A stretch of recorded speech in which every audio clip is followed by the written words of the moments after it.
ਇਹ ਹੈ ਜੀ ਮੇਰਾ ਪੰਜਾਬ। ਸਾਡੇ ਪੰਜਾਬ ਦੇ ਵਿੱਚ ਛੇੜਾਂ ਨਾਲੀਆਂ ਗਾਂ ਦਾ ਇੱਕ ਰੇਵੜ ਆ ਰਿਹਾ, ਜਿਹਨੂੰ ਅਈੜ ਆਉਂਦੇ ਆ। ਔਰ ਇਸ ਦੇ ਜਿਹੜੇ ਚਰਾਉਣ ਵਾਲੇ ਨੇ ਇਹ ਸਾਰੇ ਦਿਹਾੜੀਦਾਰ ਮਜ਼ਦੂਰ ਹਨ। ਇਹ ਕਿਸੇ ਦਾ ਇੱਕ ਵਛੜਾ ਤੱਕ ਵੀ ਨਹੀਂ ਹੈ। ਔਰ ਇਹਨਾਂ ਲੋਕਾਂ ਨੂੰ ਵੇਖ ਲਓ ਤੁਸੀਂ, ਇਹ ਦਰ ਬਦਰ ਫਿਰਦੇ ਨੇ, ਅਈੜ ਚਾਰਦੇ ਨੇ।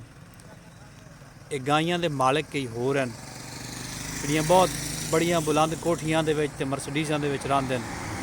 ਔਰ ਚਰਾਵਣ ਵਾਲੇ ਇਹ ਅਯਾਲੀ, ਜਿਨ੍ਹਾਂ ਦੀ ਕੋਈ 4-5 ਹਜ਼ਾਰ ਰੁਪਇਆ ਮਹੀਨਾ, 6 ਹਜ਼ਾਰ ਰੁਪਇਆ ਮਹੀਨਾ ਹੁੰਦਾ ਹੈ, ਤੇ ਜਿਸ ਦੇ ਉੱਤੇ ਇਹ ਇਲਾਕਾਦਾਰ ਇਲਾਕਾ ਫਿਰਦੇ ਨੇ ਔਰ ਇਹਨਾਂ ਗਾਈਆਂ ਨੂੰ ਚਰਾਉਂਦੇ ਨੇ, ਇਹਨਾਂ ਦਾ ਦੁੱਧ ਵੀ ਚੈਂਦੇ ਨੇ ਤੇ ਪੈਸੇ ਮਾਲਕਾਂ ਨੂੰ ਦਿੰਦੇ ਨੇ। ਤੇ ਇਹ ਚੋਲਿਸਤਾਨੀ ਨਸਲ ਹੈ, ਠੀਕ ਹੋ ਜੀ। ਇਹ ਚੋਲਿਸਤਾਨੀ ਨਸਲ ਦੇ ਜਾਨਵਰ ਹਨ ਜਿਹੜੇ ਤੁਸੀਂ ਵੇਖਦੇ ਪਏ ਹੋ।